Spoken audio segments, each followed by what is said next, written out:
भैया हमारे जजने सऊदी महाव भौजी की तरफ से कुछ हम एक गीत के माध्यम से आप सबका कहा चाहता हूँ। हाँ, नाराज ना हो, केहू प्यार से सुनो और कमेंट केहू बढ़िया बढ़िया। कैसे भैया? अरे कि हमके तू दई के, अरे हमके तू दई के, अरे दर्दिया बेदर्दी अपना कमाते हो राजा जी सऊदी अपना कमाते हो राजा जी सऊदी अपना कमाते हो राजा जी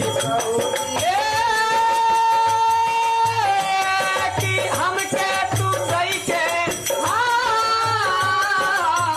हमके तू दई के दर्दिया बेदर्दी अपना कमाते हो राजा जी सऊदी अपना कमाते हो राजा जी। हाँ हाँ अपना कमाते हो राजा जी सऊदी अपना कमाते हो राजा जी सऊदी। गाना कैसे भैया?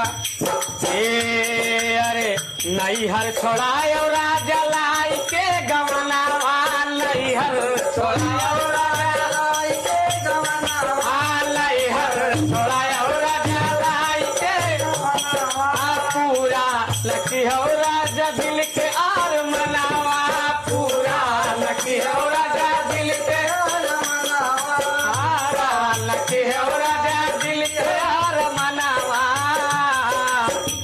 अरे कि ससुर के महलिया हे राजा करे जाओ, अरे ससुर के महलिया बनाई गयो कैदी अपना कमाते हो राजा जी सऊदी अपना कमाते हो राजा जी अपना कमाते हो राजा जी सऊदी अपना कमाते हो राजा जी। अरे हमके